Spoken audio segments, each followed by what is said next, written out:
Hallelujah. Sige po. Pwede po tayo makaupo na at patuloy po natin yung tayo dumako sa mensahe ng Panginoon at maiksi lang po ngayon din ang ating mapapakinggan na mensahe ng Lord. And I would like to bring you in the book of Matthew chapter 25 verse 1 to 11. Diretso na natin sa Tagalog.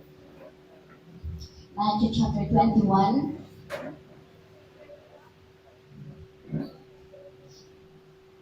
verse 1 to 11. Praise God. Sabi ko gano'n, malapit na, malapit na sina Jesus sa Jerusalem. Pagdating nila sa nayon ng Bethany na nasa bundok ng mga Olibo, pinauna na ni Jesus ang dalawa niyang tagasunod. Next verse. At sinabi, pumunta kayo sa susunod na nayon. Makikita niyo roon ang isang asno na nakatali kasama ang pisiro nito. Kalagan ninyo ang mga ito at dalhin dito sa akin. Kapag may sumit na sa inyo, sabihin ninyong kailangan ng Panginoon at hahayaan na niya tayo. Next. Nangyari ito upang matupad ang sinabi ng propeta. Next verse. Sabihin ninyo sa mga nanirahan sa Zion na paparating na ang kanilang hari. Magpakumbaba siya at nakasakay sa asno, sa isang bisirong asno. Lumakad nga ang mga tagasunod at ginawa ang inuutos ni Jesus. 7. Dinala nila ang asno at ang bisiro nito kay Jesus. Sinapinan nila ang mga ito ng kanilang mga balabal at sumakay si Jesus. 8. Maraming tao ang naglatag ng kanilang mga balabal sa daan. Ang iba naman ay pumutol ng mga sanga ng kahoy at inilatag din sa daan. Verse 9. Ang mga tao sa unahan ni Jesus at ang mga nasa hulihan ay sumisigaw, purihin ang anak ni David. Pagpalain ang dumarating sa pangalan ng Panginoon. Purihin ang Diyos. 10. Nang pumasok si Jesus sa Jerusalem, nagkagulo ang buong lungsod at nagtanungan ang mga tao, sino ang taong iyan? 11. Sumagot ang mga kasama ni Jesus, siya ang propetang si Jesus na taga Nazaret na sakop ng Galilea. Salamat sa umaga po ito, sapagkat alam po natin na kung saan ay ang araw na ito ang nagdiriwang ng linggo ng Palaspas. Or sinasabi natin Palm Sunday. No, at kung atin pong babalikan ang Biblia, ay ito yung sinasabi natin na triumphal entry ng ating Panginoong Hesus na pasok ng Jerusalem. At isa din bagay ito na kung saan ay katugunan, kagaya na sinabi ng ating talata dito, kanina, it is a fulfillment of prophecy in Zechariah chapter 9, verse 9. So, yun yung mga bagay na yun. At kung titingnan po natin, may binanggit po doon na palm branches, palaspas, no? Mga dahon. Alam na natin yun, yung dating gawin natin, na nag-ano tayo, nagdadala noon. Yan. So, yung palm na yan, yung palm branches na yan, ay nagsisimbolo ng pagtatagumpay, kapayapaan, at ang buhay na walang hanggan. Yun yung symbolizes lang kung bakit ginagawa, no? Ng tao na winawas-iwas natin, no? Yung palm branches. Yan po ang nun. Then, kung titingnan po natin si Jesus Christ, sa bisiro siya nakasakay. Doon kanina yung binasa natin ang ating teksto, sabi niya si Jesus Christ, di ba? Inutusan niya Inutusan siya na kuhain ng mga bisino. At yun nga, ang kanyang sinakyan sa English ay donkey. Yan. So, siya ay sumakay sa donkey o sa bisiro. Hindi po siya sumakay sa isang war horse. Na? Hindi siya sumakay sa kabayong mandirigma. No, hindi po siya sumakay doon. But sa donkey, no, simbolo ng kanyang mapag-akumbaba. No, simbolo ng kapakumbabaan. Amen. At yung kanyang kapakumbabaan at ang kanyang katuwiran. Humbleness and righteousness. Yan po ay nagsisimbolo doon at kanyang pagiging hari. So kanina noon, sinasabi doon sa verse 9. No? Kung makita po natin at ating natandaan yung binasa natin kanina ang verse 9, ano sabi niya? Nakalagay ang verse 9. Sabi niya, purihin ang anak ni David. Ang sabi niya, lagay niya sa English. Yung English niya.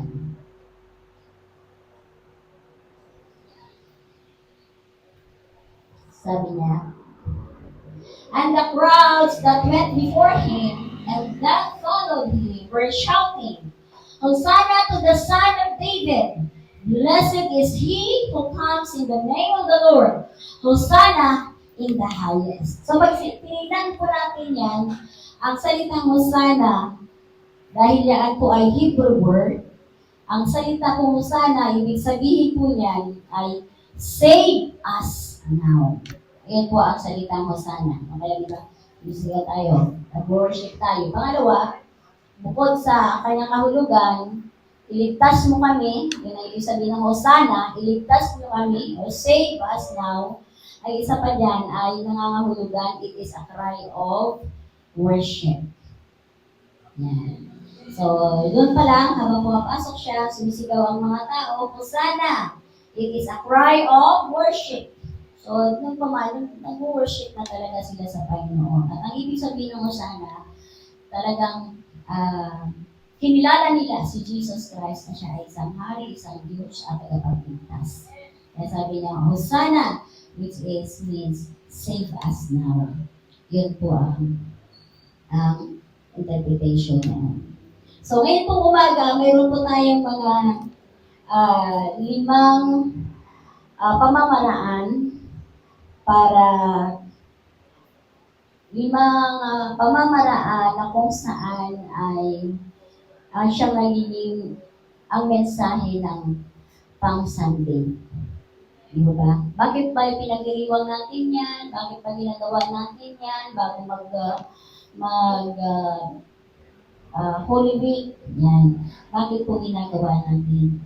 So, kanina sinabi natin, ito yung triumphal entry ni Jesus Christ, sa Jerusalem. So, 5 pong bagay.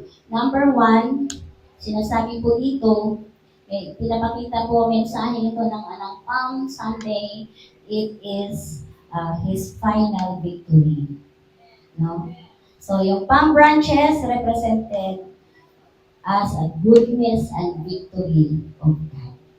Kabutihan ng Diyos at ang kanyang pagtatagumpay. Kaya kung titingnan po natin doon kanina sa verse 9, sabi niya, cut palm branches. Inutos niya to diba? Ano ba sabi niya kanina? Nagputol sila, yung iba sabi niya, nagputol sila ng dahon, yung iba ng kahoy, at inilatag nila doon sa daan. Yan po ang sinasabi po doon. So, cut palm branches, sabi niya, wave them in the air and lay them out on the ground before Jesus rode into the city. So, bago pa man dumating si Jesus Christ, ay mayroon na silang wini-wave na nila, no? Nag-wave na sila. They wave the palm branches on the air. And right after that, na nag-wave nila yung palm branches, pinawagayway nila yung palm branches, right after that, anong ginawa nila? Inilatag nila sa daanan na kung saan doon si Jesus Christ papasok sa city. Amen. At kung titingnan po natin, ano po ang kahulugan nito, yung kanilang pag-wave ng palm branches on the air. Tingnan po natin ang 1 Corinthians chapter 15 verse 55. Sabi po natin kanina, it is a final victory, no? Kung bakit natin ginagita ang Palm Sunday, isang mensahe ng Palm Sunday sa atin is the final victory. Okay, sige. 1 Corinthians chapter 15 verse 55. Ano po sabi diyan? 1 Corinthians chapter 15 verse 55.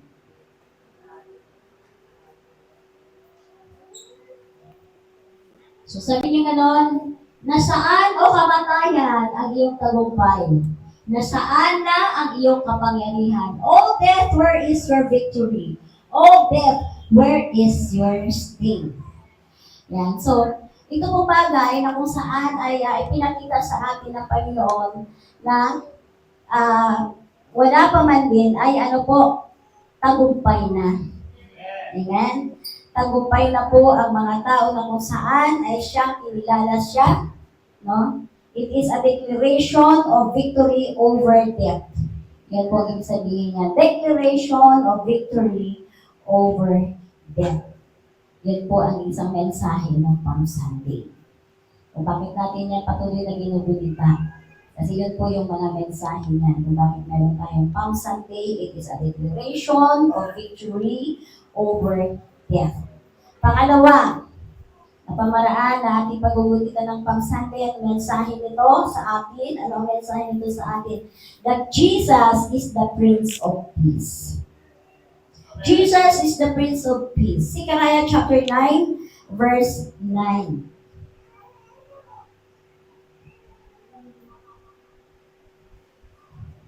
Para maunawaan po natin, bakit mayroong mga palm branches na tuwing bago mag-Holy Week, may binawalayway, Holy Week. So, ano yung kahulugan? So, that is a final victory. Ibig sabihin, victory, it is a declaration of victory over death. Pangalawa, Jesus is the Prince of Peace. Zechariah chapter 9, verse 9, ang sabi po ganon, rejoice greatly. Sumigaw kayo sa kagalakan, kayong mga mamamayan sa Sion, ang lungsod ng Jerusalem, dahil ang inyong hari ay darating na.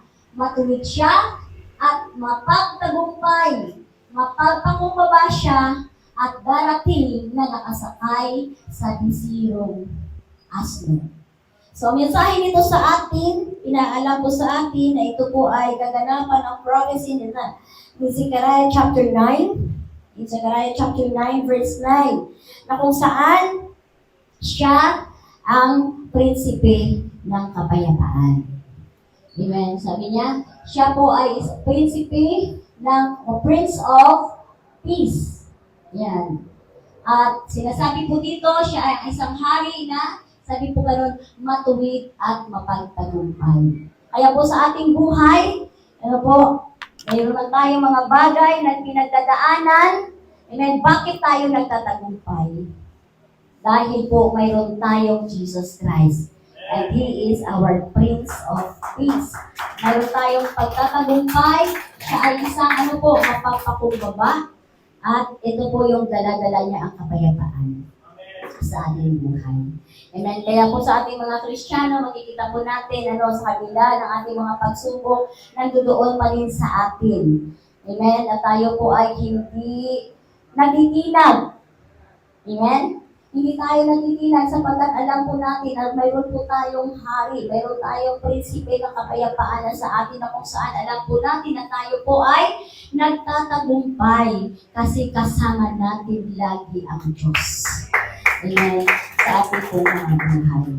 And third, Jesus is King. Mensahe po sa atin ito ng Palm Sunday, nagpapaalaala sa atin na si Jesus ay hari. Jesus is King. So when people shouted Hosanna, which means save us now, it is God's way of bringing through salvation. Amen? So nakita po ng tao na nakita na nila na parating si Jesus Christ, kaya naghiyawan sila ng hosana dahil naniniwala sila na ito na yun. Ito na yung dumarating na siyang magliligtas sa bawat isa sa atin. Amen? Kaya po ating kaligtasan ay ano po? Mula sa ating Diyos, sa magitan ng ating Panginoong Jesucristo. Amen? Yun po. Kaya, He is our King. Siya ang ating hari. Amen. He brings us through salvation to those who trust in Him. Psalms 118, verse 26. Psalms 118, verse 26. Ano po sinasabi?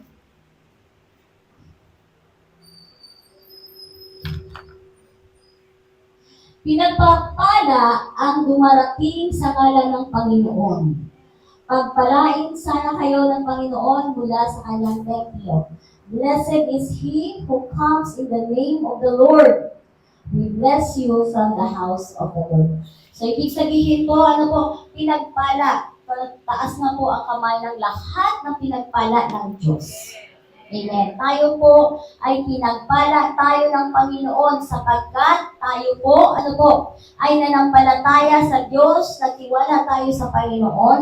Amen. Kung kaya lahat tayo ay nagkaroon ng kaligtasan. Amen. So ito din pong bagay na kung saan that Jesus is clearly demonstrate or He shows us the salvations in a different ways. Amen? Pinapakita sa atin ng Diyos kung paano maligtas ang isang tao. Pinakita niya po sa atin.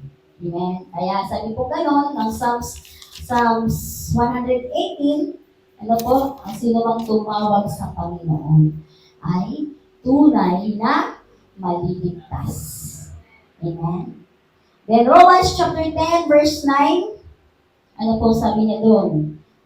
Kabisado natin lahat ito.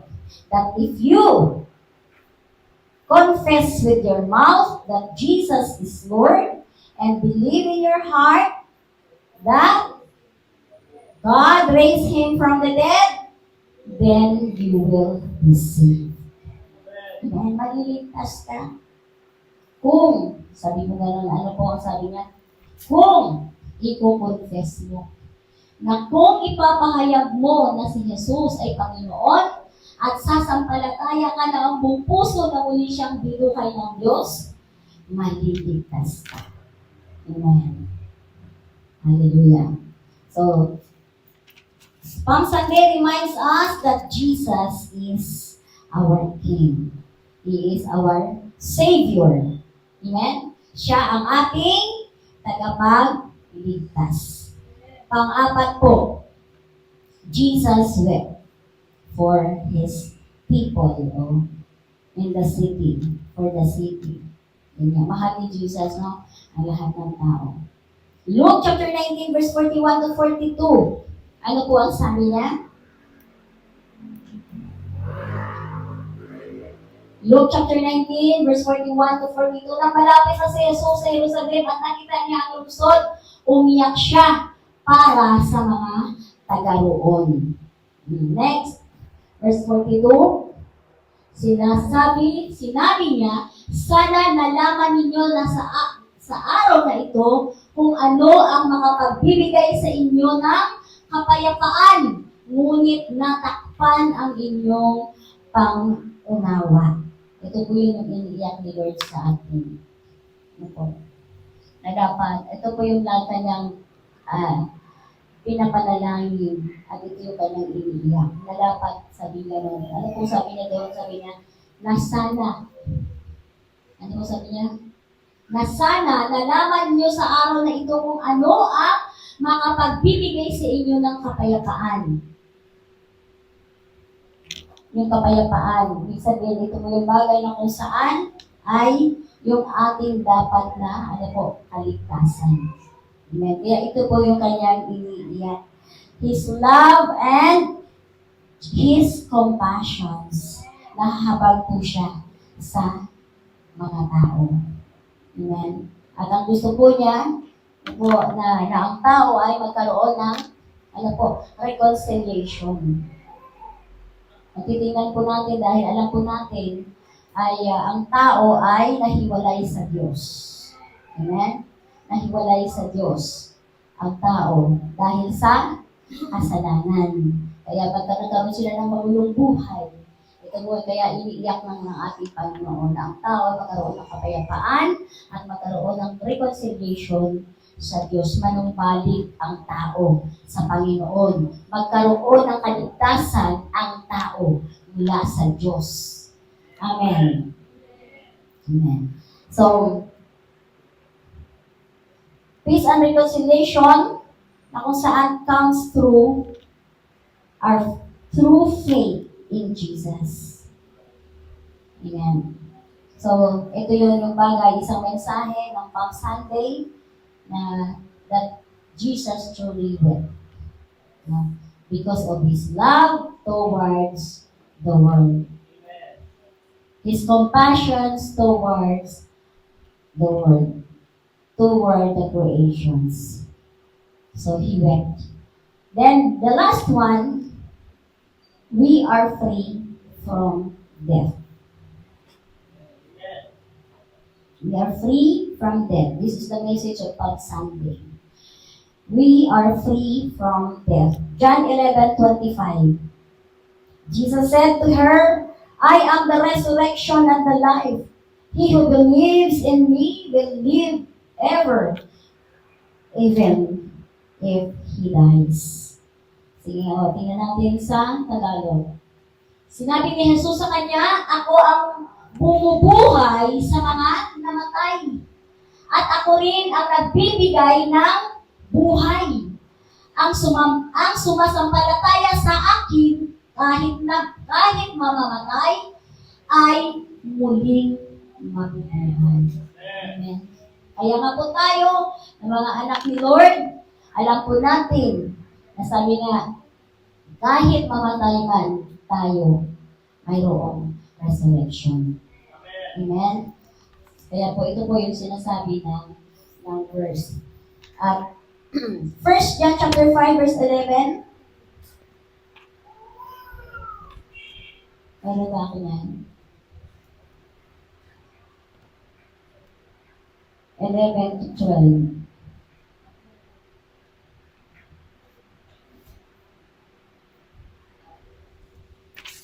We are free from death. Malaya na tayo, no? Sa kamatayan. Sige po, ano po sabi niya? Basahin po natin ang sabay-sabay. At ito,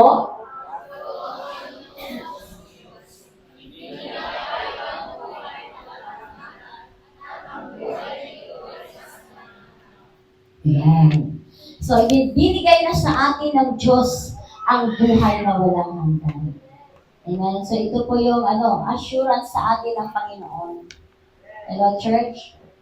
Na tayo po ay pinagkalooban niya po tayo ng buhay na walang hanggan. Na bagamat mamamatay, ngunit sabi niya, muli tayo bubuhayin. So, ito yung nagsisignifies ng message ng Palm Sunday. Ano po, that through Jesus Christ, we receive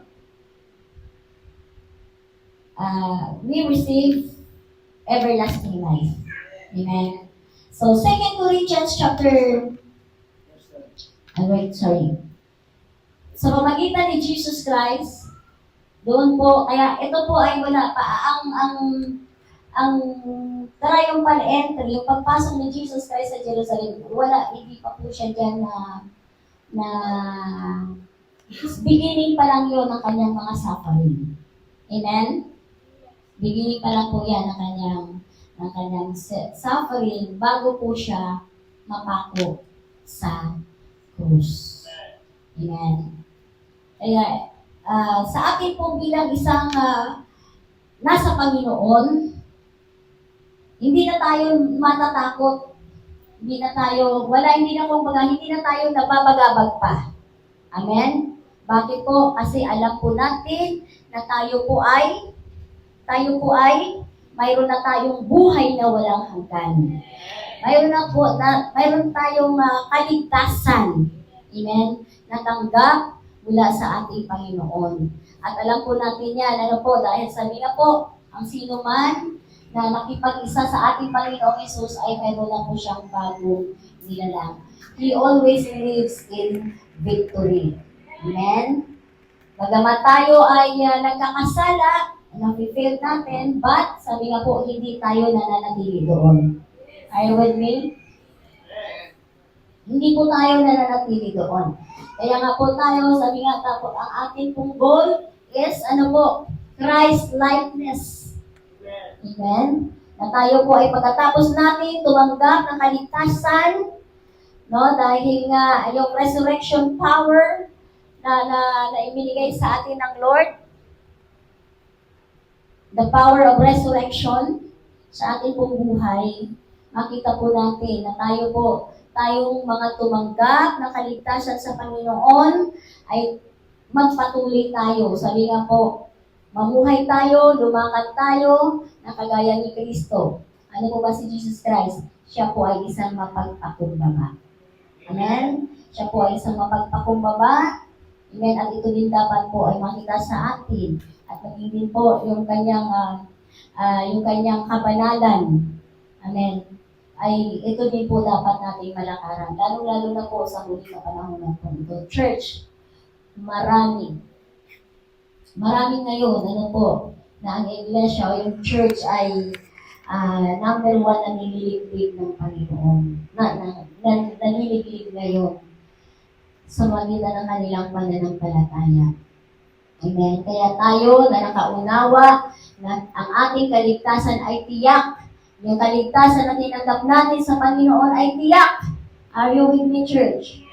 Tiyak ang kaligtasan natin sa Panginoon sapagkat ito ay tinapos na ng Diyos doon sa krus ng Kalbaryo. Amen? At sa kanyang pamamagitan ng kanyang biyaya, tayo naman po ay nakakapamuhay. Amen? Ayon doon sa salita ng Diyos, sa kanyang mga tuntunin na ibinibigay niya sa atin araw-araw. Kung kaya't mayroong sinasabi that we always meditate the Word of God day and night so that, sabi po ganon, sabi niya ganon, ano ang purpose nito? Upang makapamuhay tayo ng maayos, masunod natin ng tama. Amen? Ang sinasabi ng kasulatan. Amen. Kaya po tayo po mga anak ng Lord, tayo po mga nakakilala sa Diyos, tumanggap ng kaligtasan, binayaran ng Diyos sa pamamagitan ng kanyang banal na dugo. Amen. Kung bakit tayo ay nagtamo ng kaligtasan, sabi nga po, dapat kailangan tayong sumagana sa paggawa ng mabuti. Amen? Sumagana tayo sa paggawa ng mabuti. Amen? Lagi natin, isipin kung paano na tayo po ay makapagbigay ng kaluwalhatian sa Diyos. Wala pong naglilingkod sa Panginoon na kalahati ng kanyang katawan ay banal at ang kalahati ng kanyang katawan ay hindi. Ang tawag natin dyan, kung ikaw ay elemento sa dagat, ang tawag natin dyan ay sirena. Di ba? Minsan, hahawa ka ng mic, magsusunglit ka, tapos pagtalikod mo, paglabas mo ng church, nagagawa mo na ang gusto mong gawin.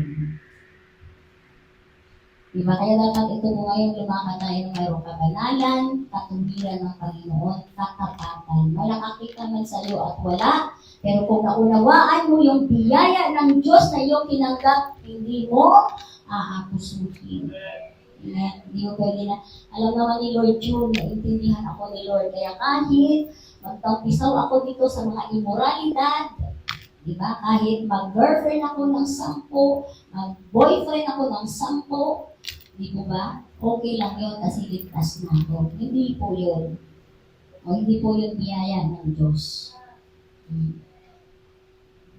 Kaya, tayo po, Ito yung mensahe sa atin ng Lord sa umaga po ito.